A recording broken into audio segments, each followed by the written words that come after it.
UPod Street is an official affiliate of Birdland Sports. Visit birdlandsports.com/UPod Street, and 10% of your order will go directly to supporting the pod. Use code UPod Street at checkout, and you'll get 10% taken off your order. Now sit back, relax, and keep that beer cold, because it's on to UPod Street.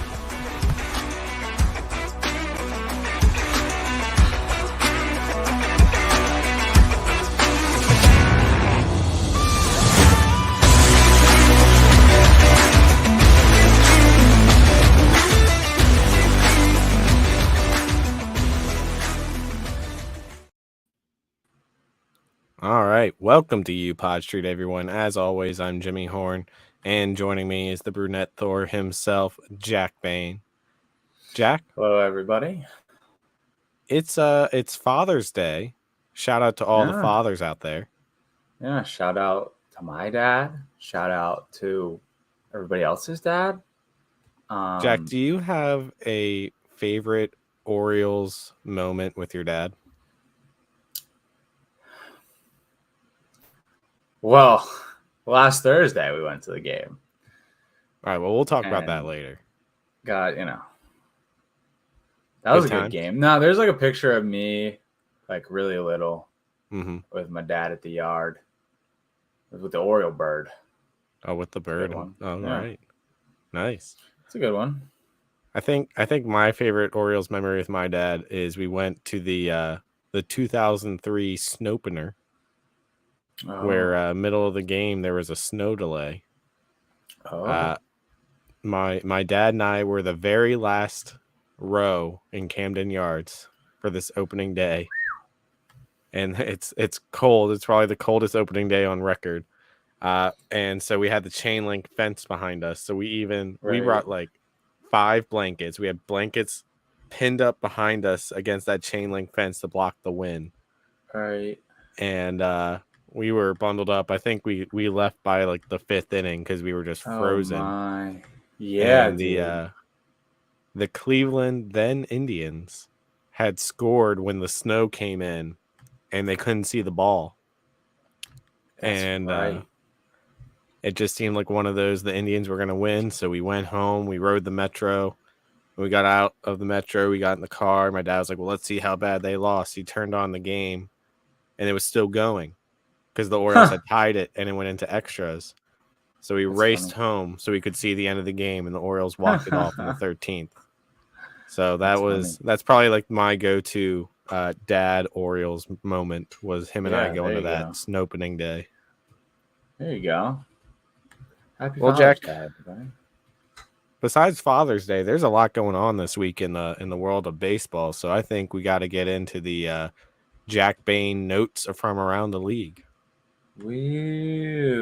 So I would call this a pretty hectic week, and I think that there's no other way to start than talking about what the Oakland Athletics did on Tuesday night. They did the whole reverse boycott thing, and Oakland showed out, man. 27,000 fans at the stadium that evening, and a big win over the Tampa Bay Rays. They would then lose the next day, but taking 2-3 against the Rays ain't too shabby. Before we move on, I think we have to talk about the reverse boycott a little bit before we move on to everything else. Yeah, I mean, just the way that the A's ownership kind of handled the team, like both this year and last year. Yeah, it really, really sucks. And you feel for like A's fans, because we were watching that product not that long ago. But I mean, even as weird as the Orioles ownership is, they weren't going to move the Orioles. It's interesting because like you said, we were watching the same product not that long ago.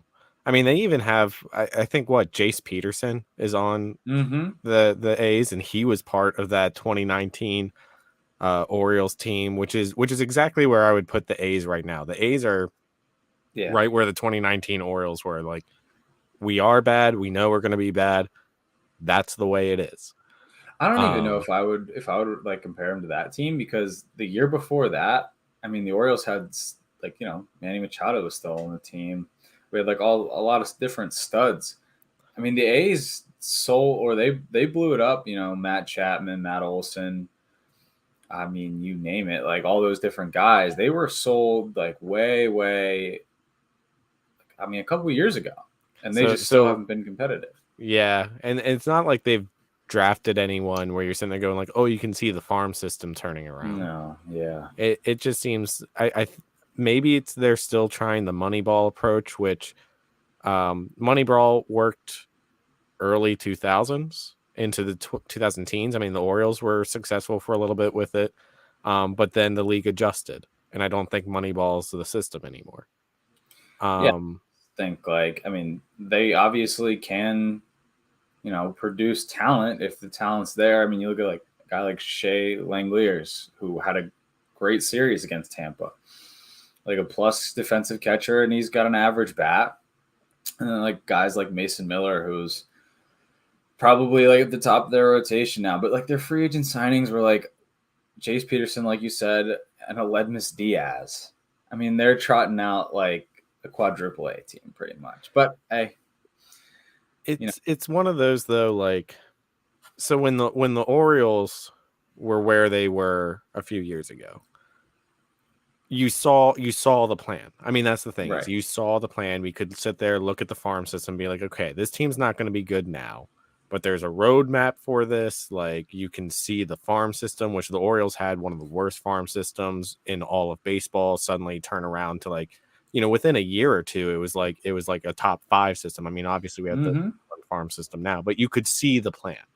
Right. Which I mean, the Orioles have been a losing team almost my entire life. And for a lot of years in the early 2000s, it was kind of the same thing. The Orioles were bad and you couldn't see a plan, right? Like, it was just like they kept making these off-season acquisitions or trades or whatnot for what's team to be like, well, let's get a mediocre team out there. And like, that's all they were shooting for, was mediocrity. And I remember, I forget what year it was. I want to say I was in middle school or early high school. You had the Free the Birds boycott happen. Same thing, right? It was a reverse boycott where tons of fans showed up to Camden Yards to protest the Angelos family ownership and the way they've handled the team. And then I think it was like the 7th inning, everyone stood up and walked out and then protested around the stadium. Obviously wasn't effective because the Angelos family is still owning the team. The Orioles did have some successful years, 5 or 6 years after that. But that was their protest. It's a completely different level, though, when your team is threatening to move. The Orioles were never threatening to move. We've heard rumors here or there, like, oh, they're going to go to Nashville and things like that. That was never like the issue. The issue was just fans disagreed with how the team was being run. But now, like with Oakland, I feel for the fans because Oakland can be a loud place. When the Athletics are good, and you saw a lot of like former players on Twitter and whatnot saying like, hey, when I played a playoff game in Oakland, it was like the loudest atmosphere I've ever had. And so it's kind of been like the fans have been gaslit to be told like, well, you're the problem, right? And that was exactly what they showed Tuesday night was, no, we're not. Like, we can come and support this team, but you have to meet us halfway. You have to be willing to put in the work to put a product on the field that we want to root for. And having the worst record in baseball is not something that's going to make us want to come out to the stadium. Right. I think ultimately it comes down to they've been wanting a new stadium for a long time. I mean, the Coliseum is consistently ranked as like the worst stadium in baseball. Yeah, far and away. Oakland, which is a pretty blue collar place, basically said like, we can't afford it. Like, you're gonna have to put more money towards it than what the city can afford. And I don't think they could ever meet on that. And Right. so Oakland tried to call their bluff, and team ownership said, okay, we're going to Las Vegas, just like the Raiders did. It's a money thing. They look at Las Vegas, they say there's an opportunity to make money there. Rob Manfred supports it because as commissioner of baseball, if he sees an opportunity for the team to make more money, he's gonna go for that. He wants baseball to make more money. And I think it's sad for the fans of Oakland that that's what it comes down to, is it's a money thing than a passion or pride thing of Yeah. wanting to support your fan base as much as they could support you. I was disheartened by Manfred's comments on it. Did you see his comments on it the other day? No. They asked him about it. He was doing some presser for something, and they asked him, well, like, did you see the reverse boycott? And he said, he downplayed it. He's like, well, it was nice to see all the fans get out there for what is around an average attendance for a baseball game these days. I feel bad that, their team is leaving them.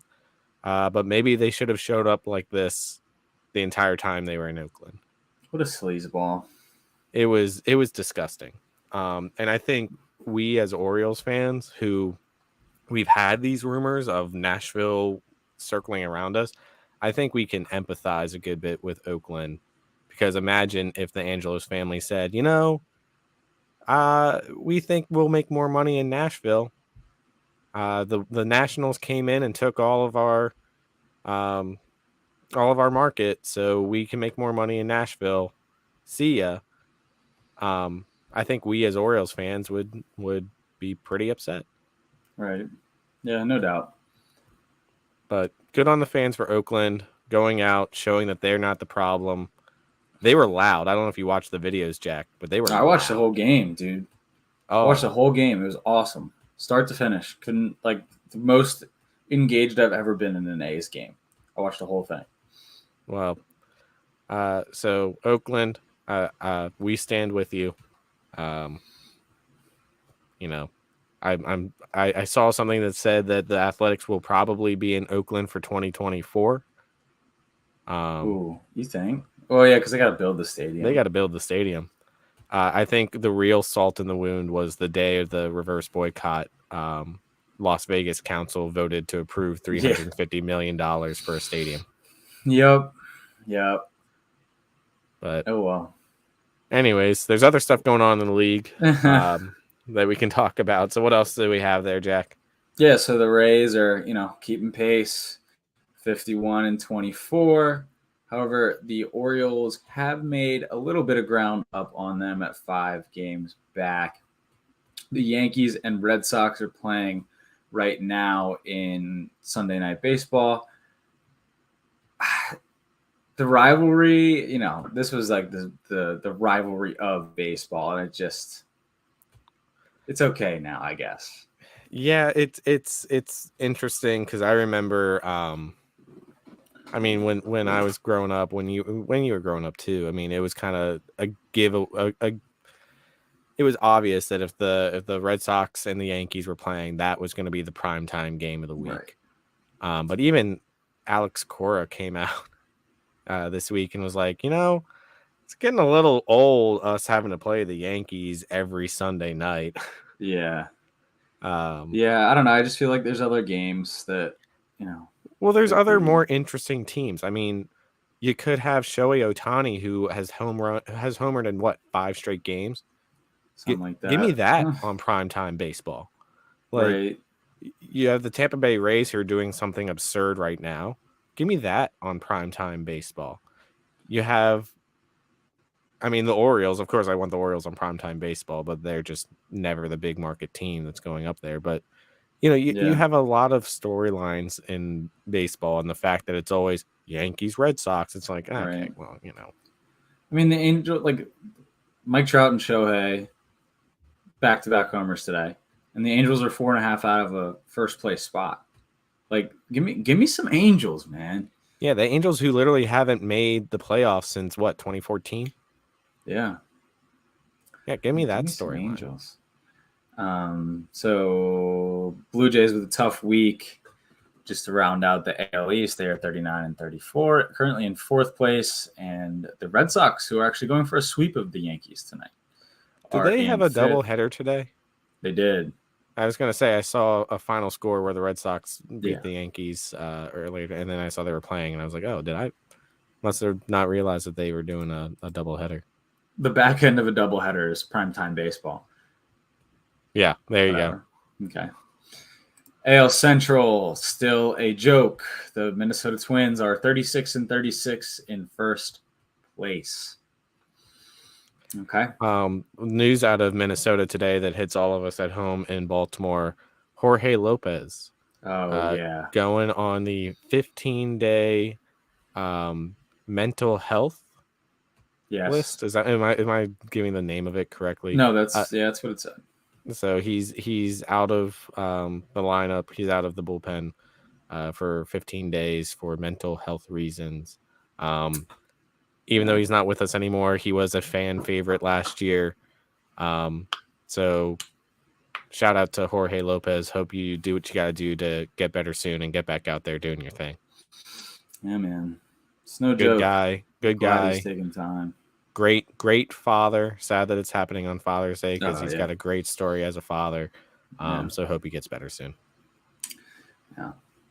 The Cleveland Guardians are now 33 and 38. I think it's probably time to start thinking about moving some pieces around. Shane Got to go after Bieber, that what do we division, right? think? Shane Bieber, what do we think?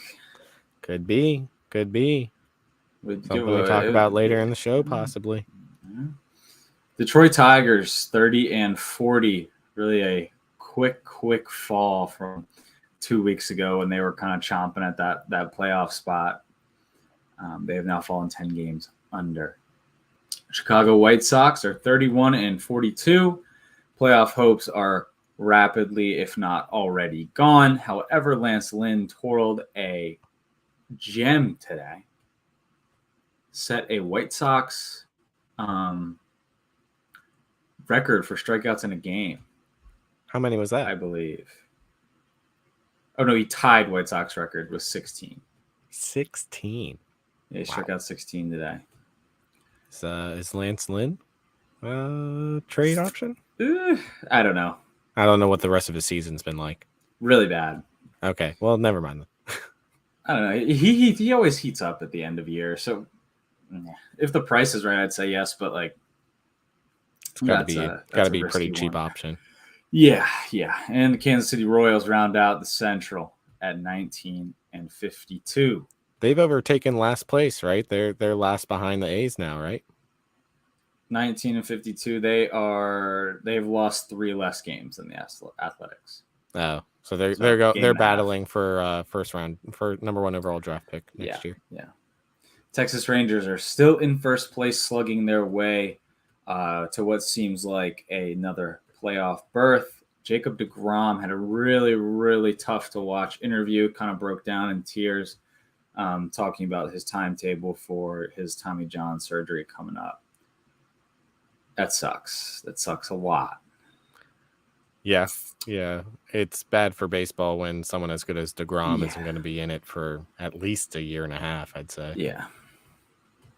The LA Angels looking real good right now. Good, buddy. Yeah. Every day is a new notification of Shohei Ohtani hit a monster home run. Shohei Ohtani. But he's going 450 the other way. Yeah, it's absurd. I mean, like it's 3 nights in a row. No, it's not human. Yeah. And he not only is he doing this, isn't he leading the league in strikeouts as a pitcher too? And he's leading the league in home runs. That's I'm sorry, that test him. I don't know. Dear God. That's just it's not possible. It's not, and yet it is because he's doing it. Yeah. And he's him and Trout, or I guess Trout, but him especially, putting the team on the back. They're 41 and 33. They're actually in a position to have a wild card spot right now. They overtook the Astros today with their win. They did have a very Angels moment the other day, though, when both Trout and Ohtani hit home runs, and then the Royals scored like 6 in the 8th and 9th innings to come back and win the game. Yeah, It always comes back to that meme.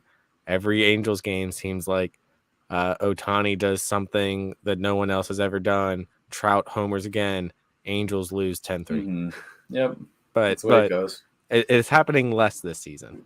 Yeah, which is good. The Houston Astros have been struggling as of late. Lost 7 of their last 10. Lost 4 in a row. 39 and 33, third place in the West. Half a game out of a wild card spot. I would love to not see the Astros in the playoffs. In the playoffs for once. For once, please. They just don't have the pitching right now, man. Yeah. They have a strong 1-2, but once you get to after 3, that, 4, 5. Yeah. Yeah, and McCullers is out for the year. They announced earlier in the week. So we'll see.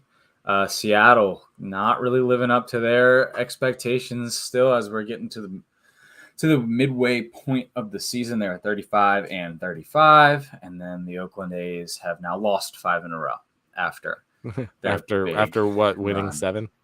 Yeah. Okay. So they're undoing everything they did. Yeah, that's fine. In the National League, the Atlanta Braves are winners of 6 in a row at 46 and 26. Just a powerhouse, man. Nothing around it. Miami Marlins, however, in a position of a wild card spot. The only real challenge in that division for the Braves. Yeah, Phillies are getting hot, though. Also winners of 6 in a row. They're still 8 games back of the division, but are 1 game out of a wild card spot. The New York Mets, losers of 7 of 10 as well.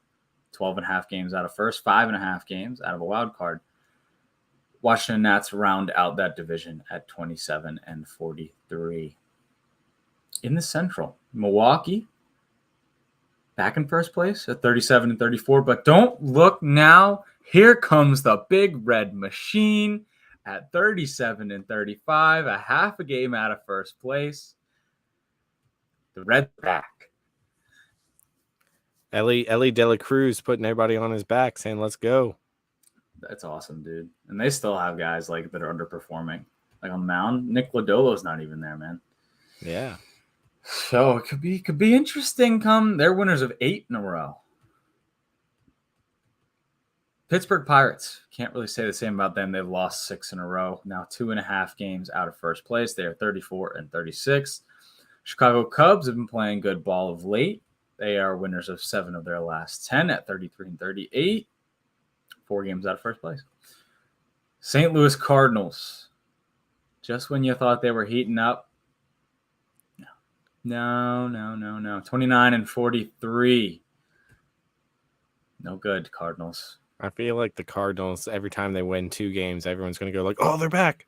And then they're going to lose like 5. Like that's how their season's going to go. Chicago Cubs are the lone team in that division with a plus run differential of +9. We're getting our butts kicked by the NL Central.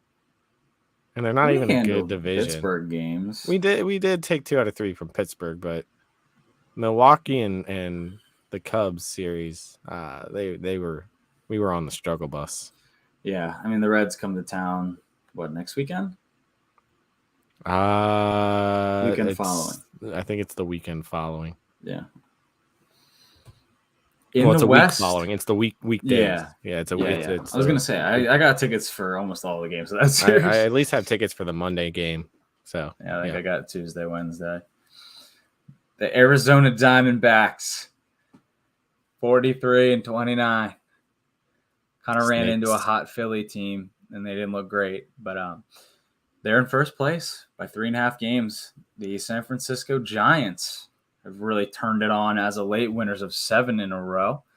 They are 3.5 games out of first. The LA Dodgers, losers of 3 in a row, got swept this weekend. They're 39 and 33, looking 4 games out. I saw a meme of the Dodgers, and it was their upcoming schedule. They had a game today against the Rockies. Maybe it wasn't even today, but maybe it was just like at some point in their schedule. They had a game against the Rockies, and then it was 3 games against the Diamondbacks, and then a game against the Pittsburgh Pirates. And it was like, how are the Dodgers playing right now? And it had all those logos, so it spelled crap. That's funny. The Padres playing good ball, man. 35-36. Winners of 7 of 10.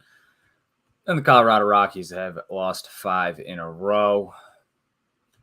And, that's what's going on. Also, one last thing to add about the Mets. Pete Alonso took a fastball off the wrist.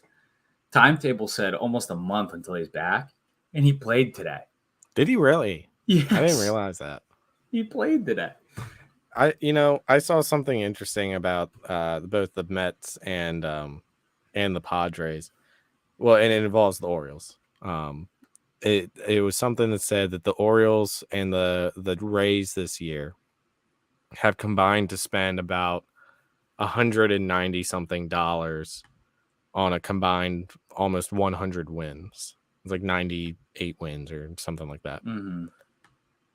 And the Mets and the Padres have combined to spend about $590 million this year on a combined like 67 wins.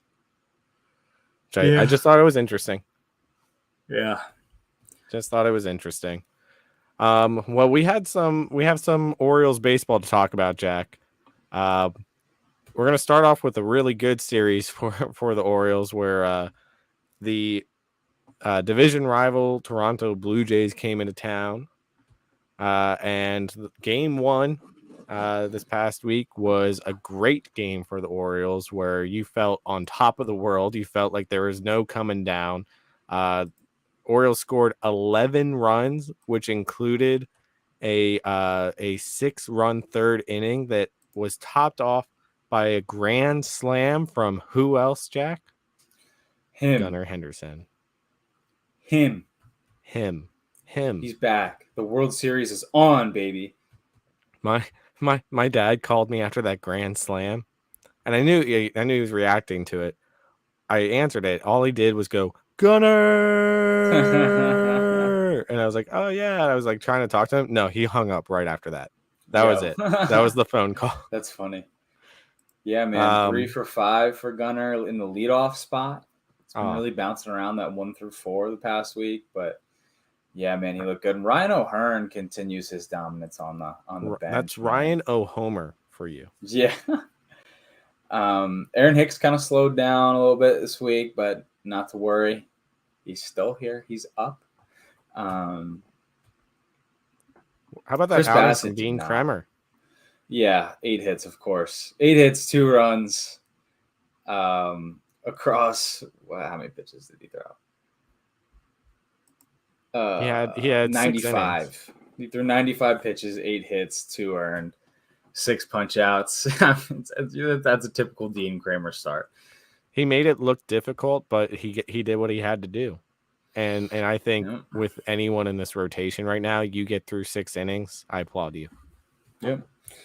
Voth and Perez did not look good. No.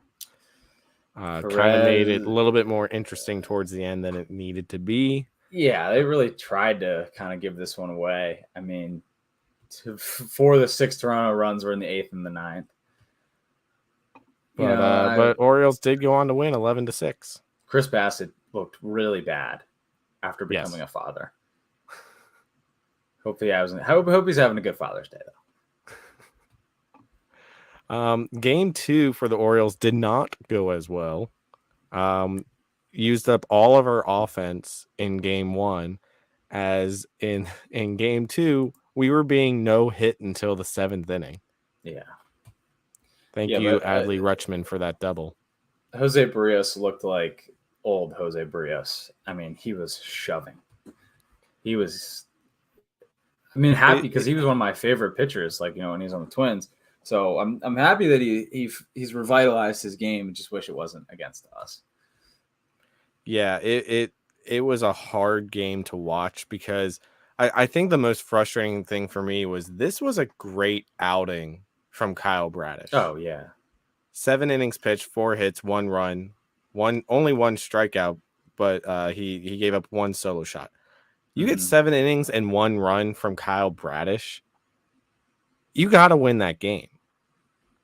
And Yeah. the Orioles offense just didn't show up at all. Yeah, you could see a lot of frustration from the Orioles hitters. Like Gunnar was 0 for 4, and he was pissed.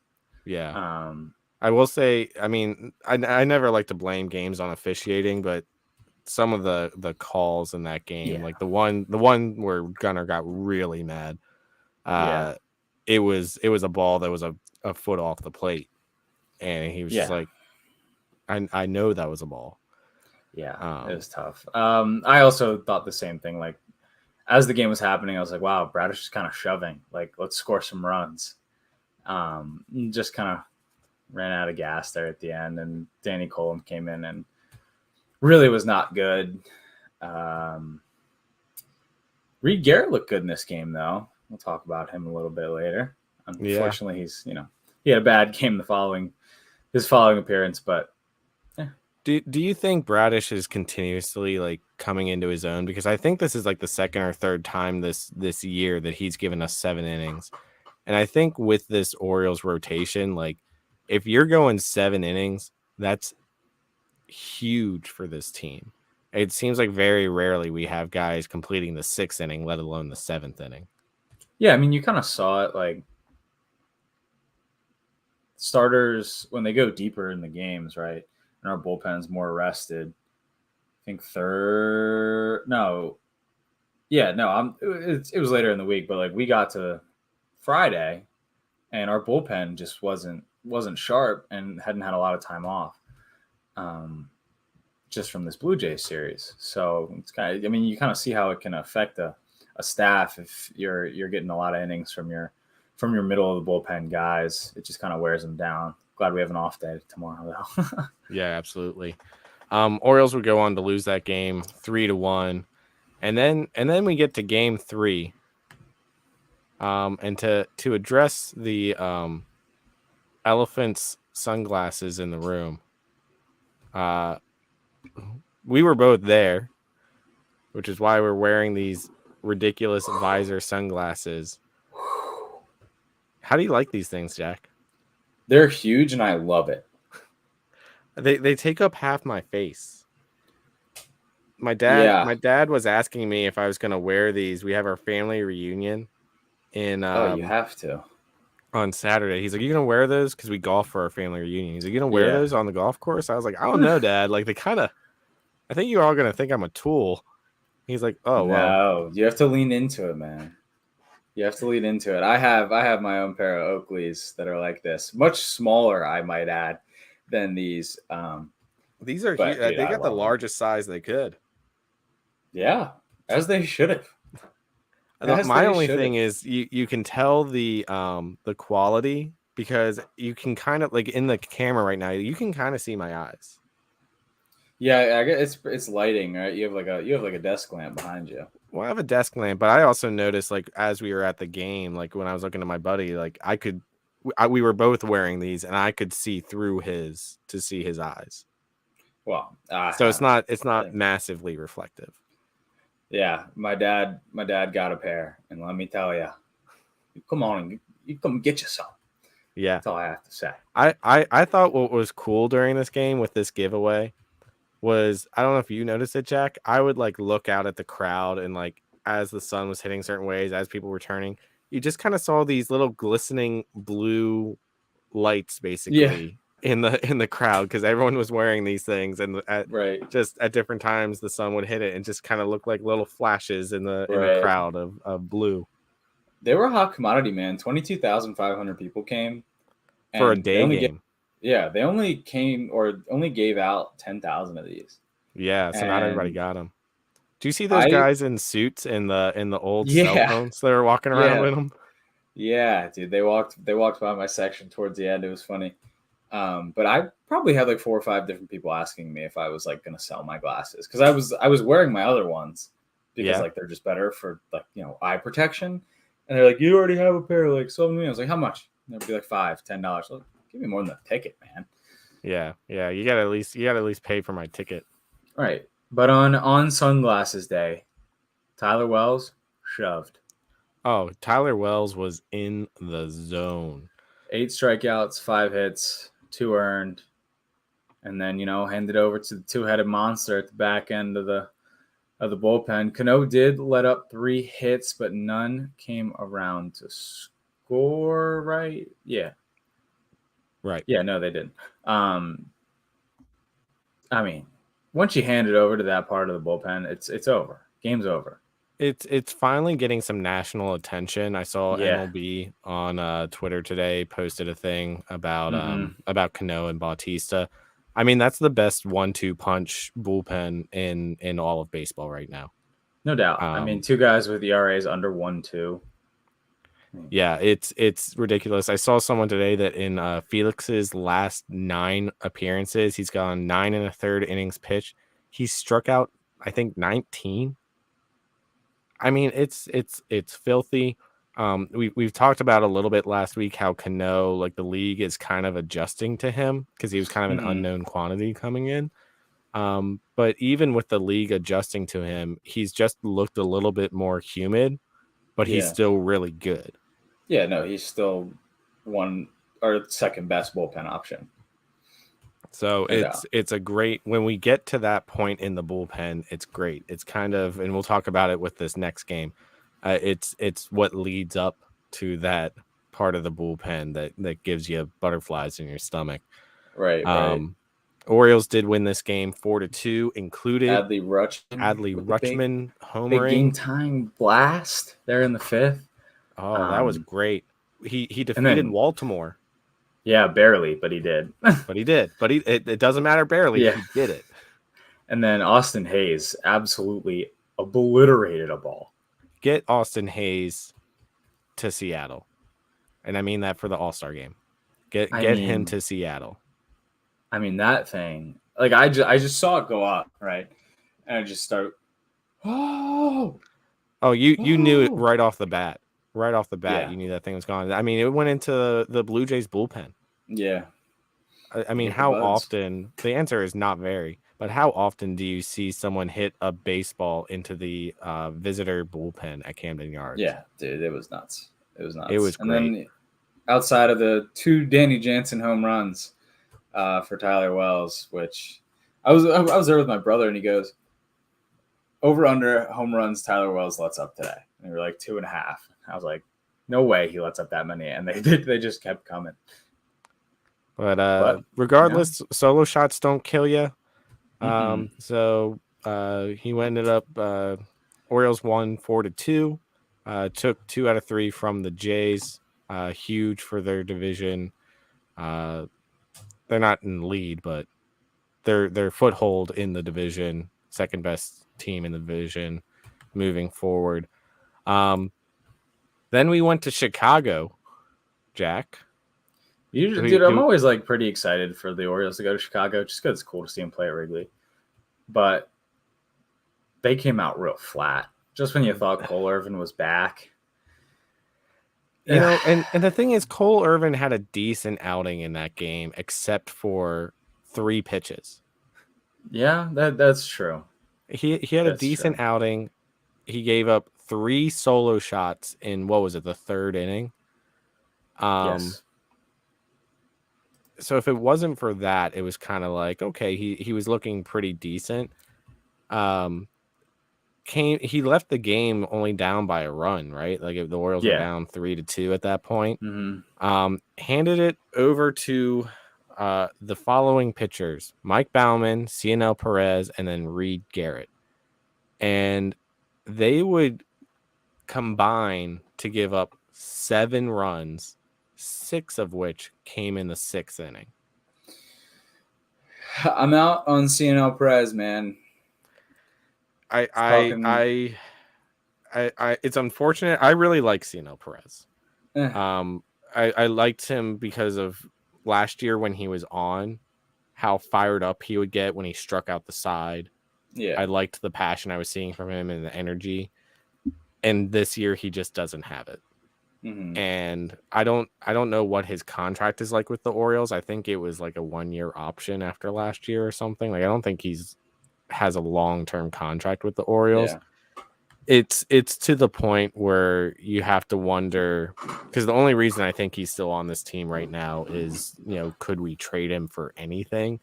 But you have to wonder, would anybody be willing to give up even the lowest of prospects for him? No, and his numbers really don't tell how bad he's been. Like especially in this game, he came in 2 runners on, and they both came around to score, and then he let up 2 runs of his own.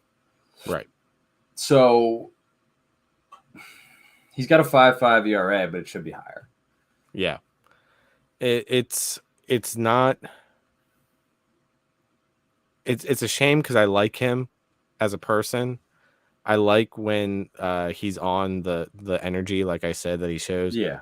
But it's to the point where you have to go, are we better or worse for having Cionel Perez on this team? As of late, it's been worse. And yeah. And I think it's going to come down to trade line decisions, is if Mike Elias goes after some additional reliever help. I think Cionel Perez is probably the first guy on the chopping block. Yeah, I'd agree. And Bauman is slowly pitching himself off the team. Well, both. I would say Perez, then both. Yeah, it's been really nice with both on the IL. As like, I never want anybody to get hurt, but like him not Being getting able to innings at least has been see someone kinda else. nice. Yeah. Keegan Aiken looked good though. Yeah. He every time I'm out on Keegan Aiken, he pulls me back in. Oh, I wouldn't say that I'm in, but Well, I would. Okay. He pulls me not to be completely out on him. yeah. Orioles lose that one, by the way. They get crushed 10-3. Yeah, Kyle Hendricks is somehow still performing at the major league level. I don't think he threw a pitch above like 92 miles an hour in this game. Yeah. But yeah. Whatever. Game 2. I'm still searching for where the Orioles offense was that game. You had some great pitching from the Orioles. Adley showed up. Adley did show up. You're right. Adley did show up. Adley's out of his slump, by the way. We last week mentioned that Adley was in a little bit of a slump. That we just had to mention it, and now he's out of it. Yeah. Yeah, it stinks because Kyle Gibson actually pitched pretty well. Well, the whole it was him, Baker, and Colomb. They only combined to give up 4 hits. Yep. They only gave up 4 hits. Yep. No home runs either. No. It was just the Cubbies were doing what the Orioles weren't, which was capitalizing when runners were on base.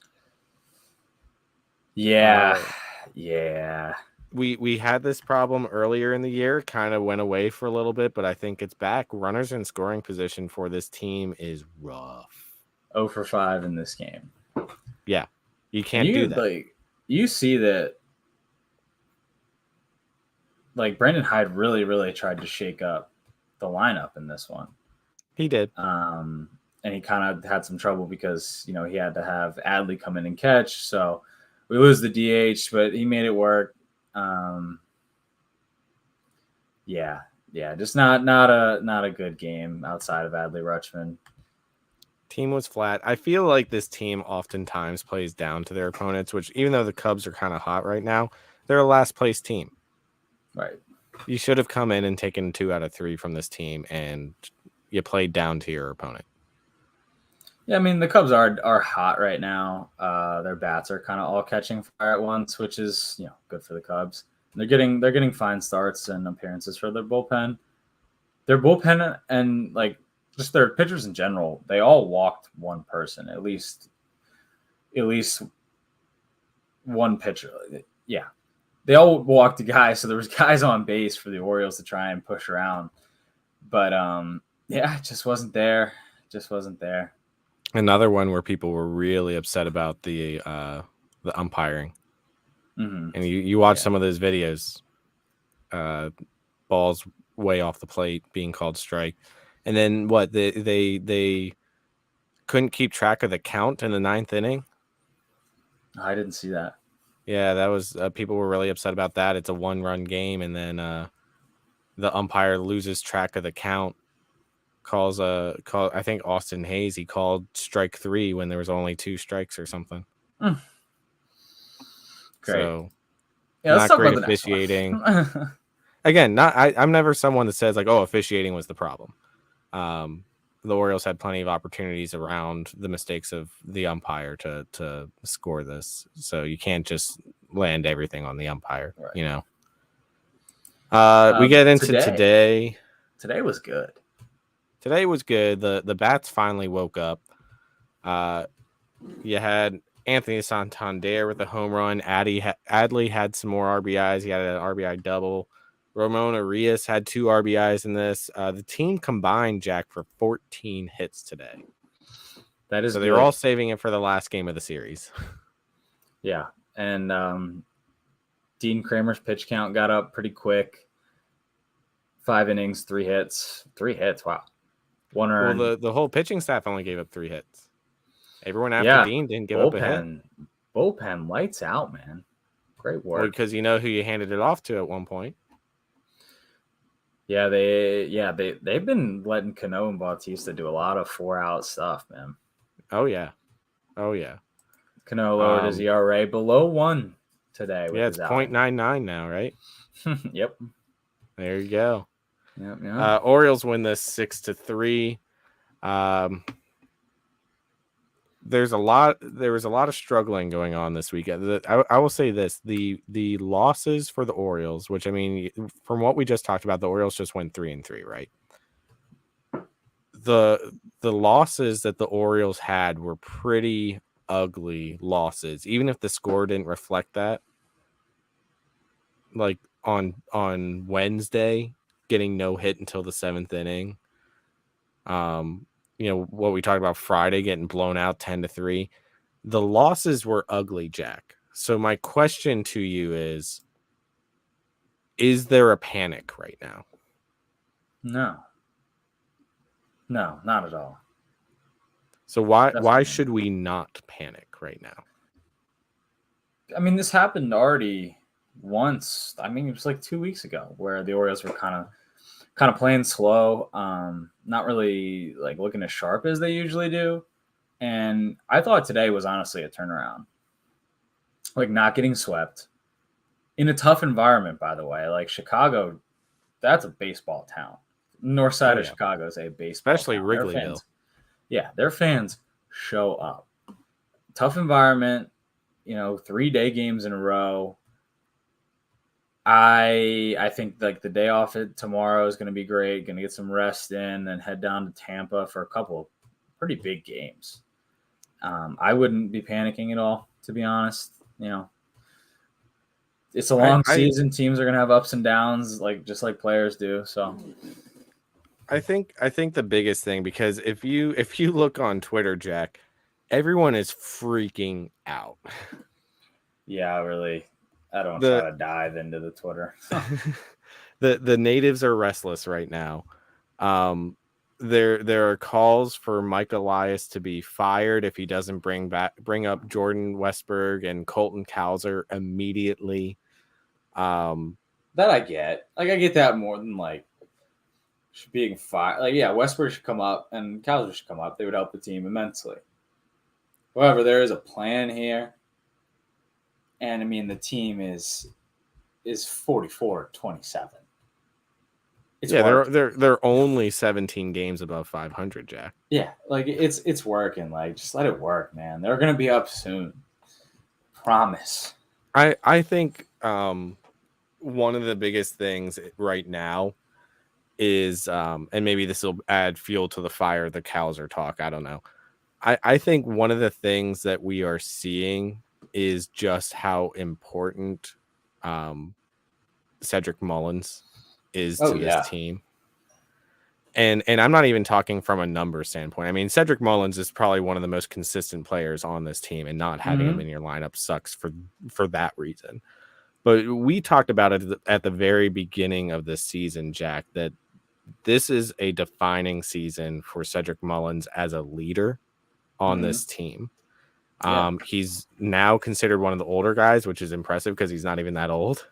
Right. But this is a guy that faced enough adversity that when he came up to the major leagues, he was not only demoted to the minors at one point, he got demoted all the way down to Double-A and had to work his way back up.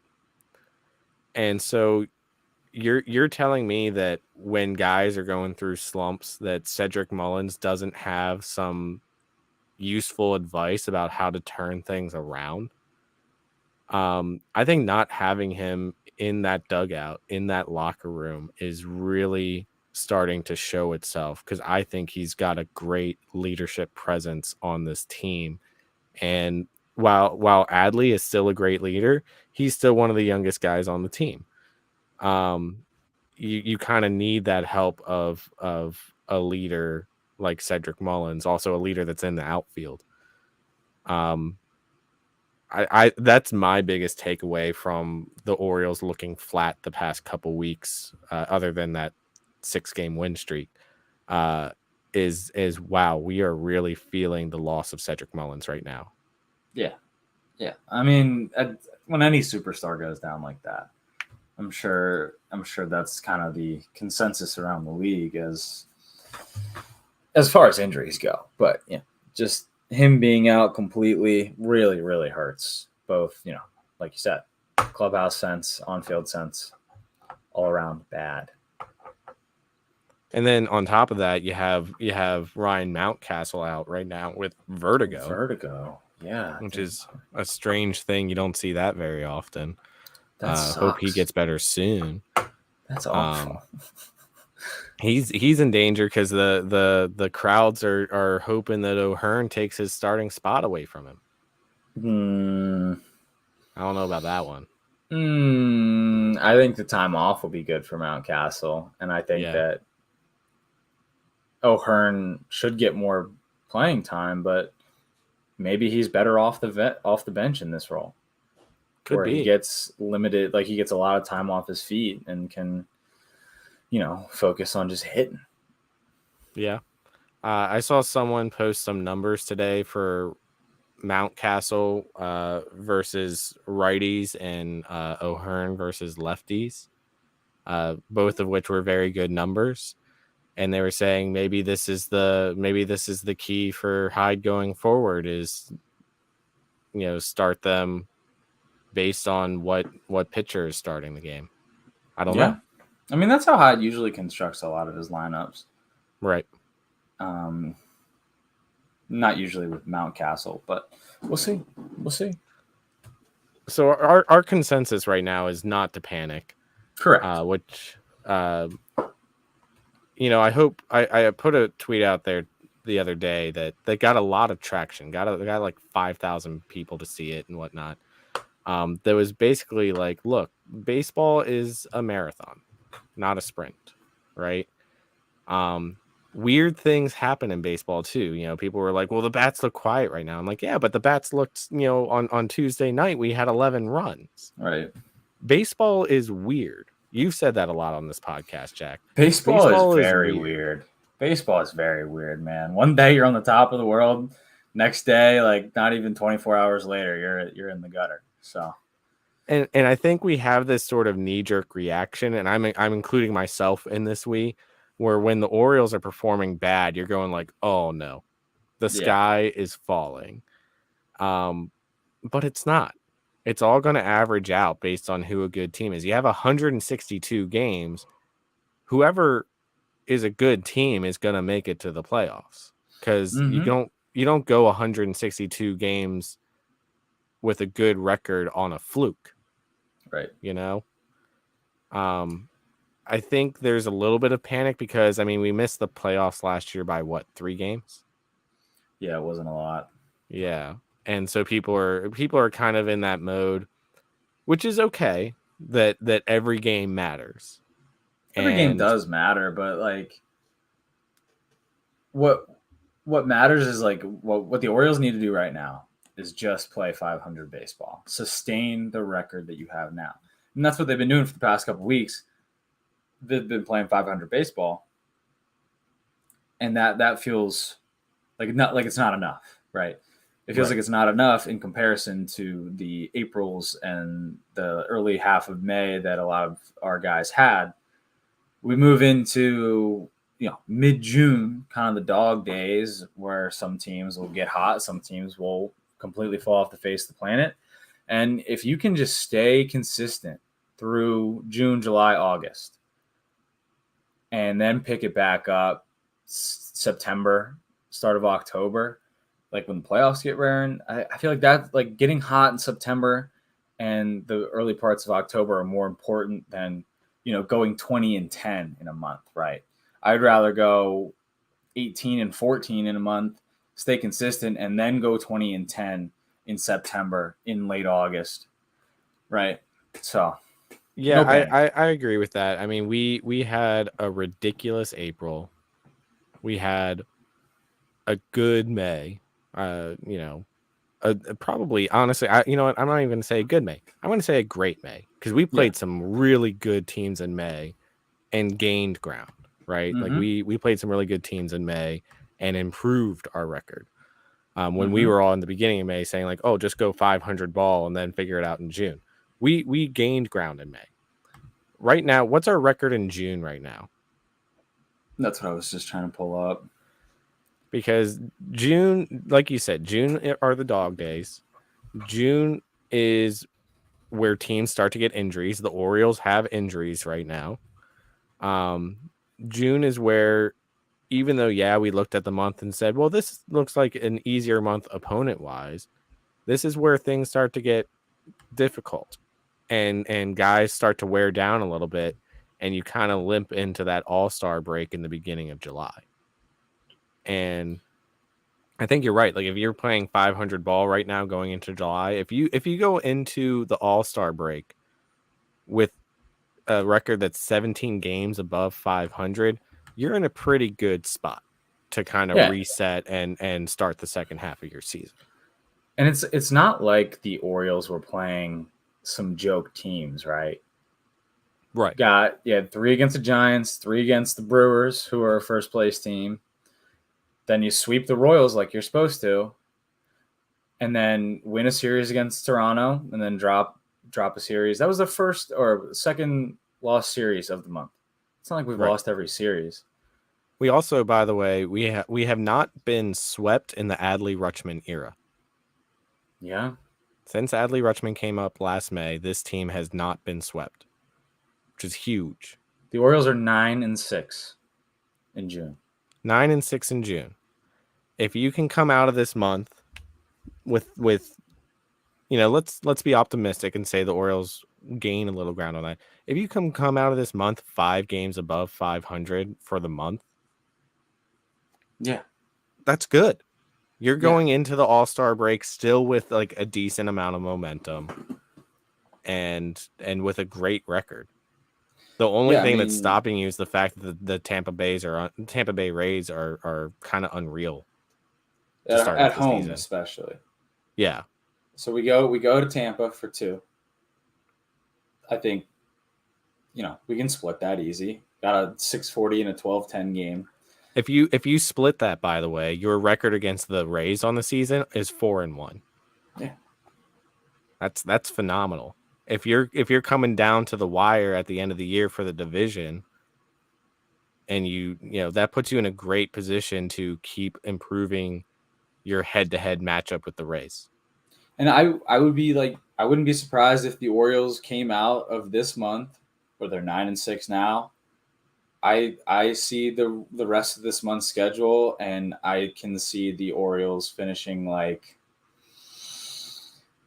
I don't know, like 14 and whatever losses. I mean, you got 2 against the Rays, and then you come home and you do not play away from Oriole Park for the rest of the month. You got 3 against the Mariners, 3 against the Reds, and you got 1 in June against the Twins. All very winnable games. Oh yeah.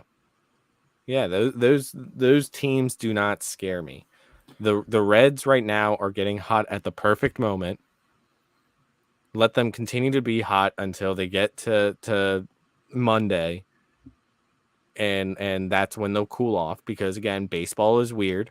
Mm-hmm. Sometimes when you cool off from a win streak, you hit ground pretty hard, and a win streak can suddenly be followed by a losing streak.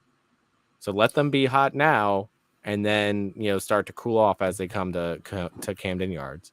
Seattle, we've talked about how they've underperformed all season. They're Mm-hmm. probably in panic mode now. Yard's gonna be rocking. They got giveaways on both Friday and Saturday. Oh yeah, I'm going Friday night. I got tickets for Friday night. Yeah, I think I do too. I'm gonna try and go on Saturday, and I'm seeing Riley Green at Power Plant after. Do a little ball game at 4, then concert in the evening. There you go. Well, and Like a then day. because then you have the Reds, right? And then the following weekend, guess what that is, Jack? That's Floppy Hat Hawaiian Shirt Floppy weekend. hat. Come on, That's Yard's gonna gonna be be rocking. rocking. That's gonna be a sold out crowd for both those Mm-hmm. games easily. Mm-hmm. So you're gonna get a lot of boost from being at home. Hopefully Mountcastle is back soon with that vertigo figured out. Gunnar was out today with a stomach bug. Let's hope that figures itself out. Yeah. Still no word on Cedric Mullins. I don't think we see Cedric Mullins until late July. Maybe after the break. Yeah, after the All-Star break, maybe. He's down in Sarasota right now, hitting and running. That's maybe sooner most than recent that. report. Then, if he's running already, yeah, sooner than that. Yeah, I don't know. I think they're going to be as cautious with him as possible.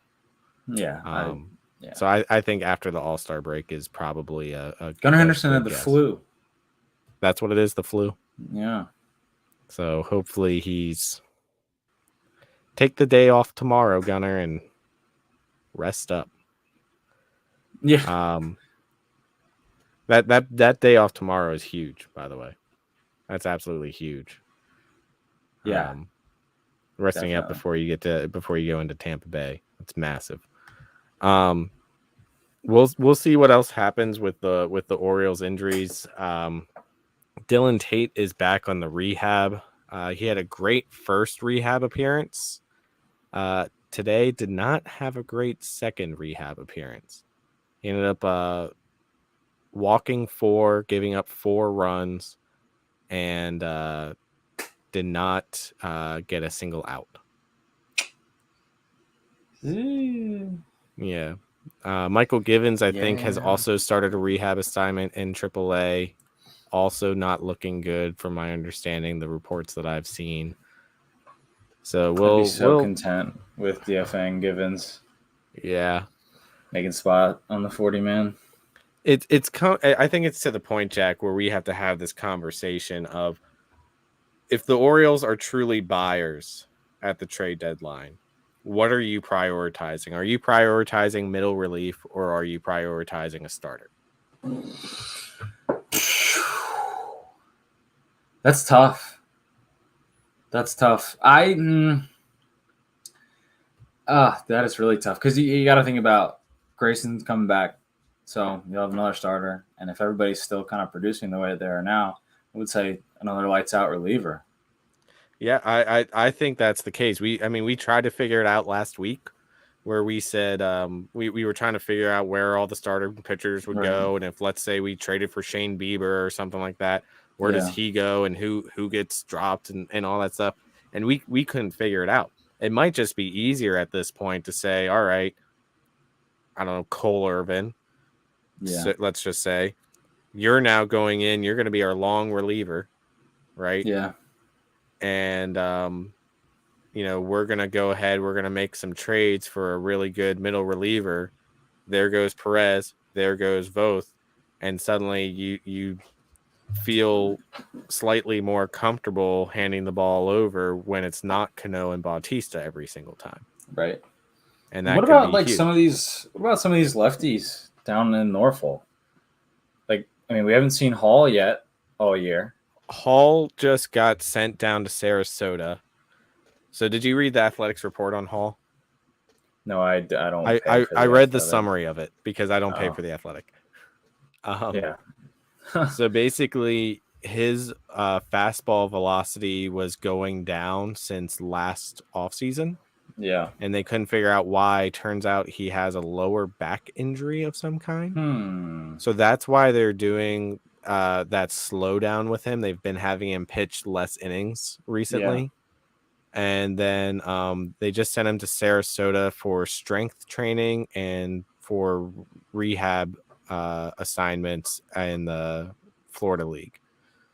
So Okay. it's one of those. It doesn't sound like we're going to see Hall this year.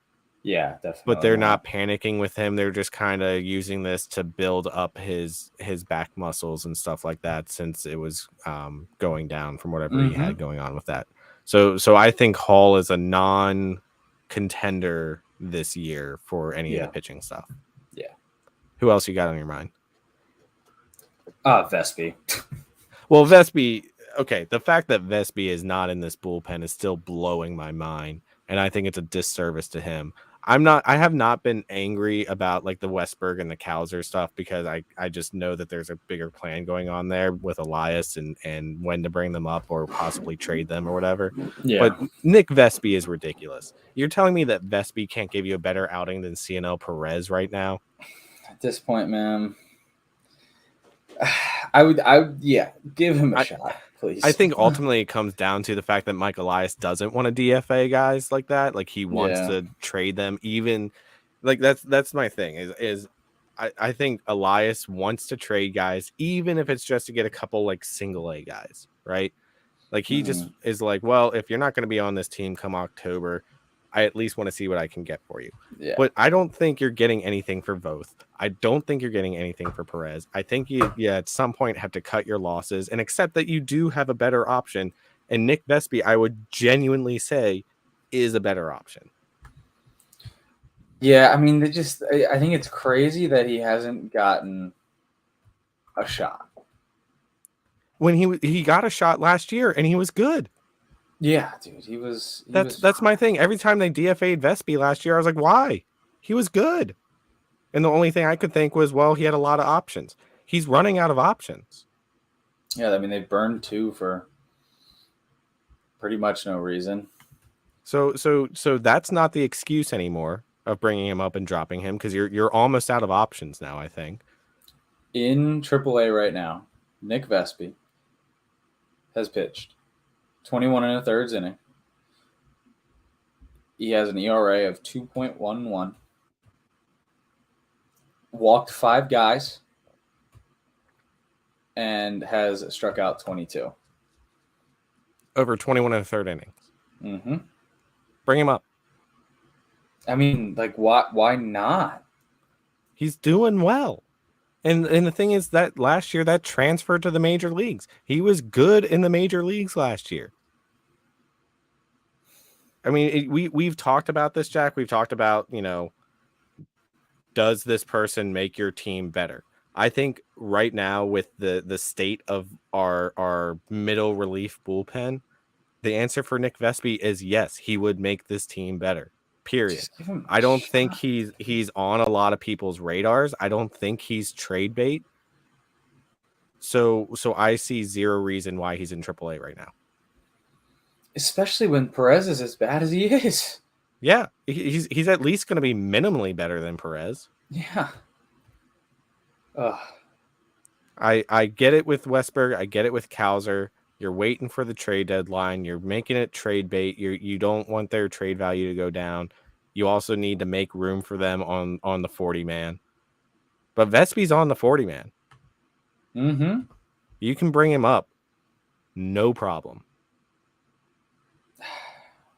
I try really. I try and I preach patience with this management, with this organization, because I genuinely believe, like we talked about, that there is a plan. There are certain things that we're not seeing behind the scenes that, why certain guys aren't coming up, why we're not, DFAing some guys. Like, I genuinely believe that, but this is the one scenario where I don't understand it. Yeah. And maybe that's why I'm not a big league GM. Among many other reasons. But I genuinely don't understand this one. When the middle relief has not improved all year. I think Elias and Hyde had genuinely been hoping that Perez was going to be 2022 Perez, and he's very much not. I like, it hasn't improved all year. You don't see any signs of improvement coming. I think it's time to replace him with Vespi. Yeah. All right, my friend, we need to wrap. We gotta. Thank you for letting me have my Vespi before we closed up. You got anything else? Just preview for this week. We talked about it a little bit. So day off tomorrow, 2 games in Tampa Bay, which is going to be a huge 2-game series. It's very rare that you can say a 2-game series is going to have as big of implications as this one will, especially in June. But I think this is a massively huge series. And then the Orioles come home for 3 games against Seattle. Go out to the yard. They've got some great giveaways happening this weekend. Get loud, support this team like we've been saying. Crowds are coming back. It's a fun atmosphere, and you have a great product on the field to watch. That being said, everybody, have a great week. Once again, happy Father's Day. Happy Father's Day. Thanks, Dad. Appreciate you. And let's go O's. Woo! You've been listening to UPod Street, an Orioles podcast by fans for fans. UPod Street is an official Birdland Sports affiliate. Directly support the pod by purchasing UPod Street or other Orioles merchandise using the link birdlandsports.com/UPod Street. Get 10% off your order when you use the code UPod Street. Follow us on Twitter @UPod Street and @JackBain20. UPod Street is also on Facebook and YouTube, and you can listen to the show on all major podcast platforms, including Apple Podcasts, Amazon Music, and Spotify. On whatever platform you listen, please subscribe, rate the pod, and leave a review. If you leave a review, we may even read it on the show. We'll see you next week, and of course, let's go O's.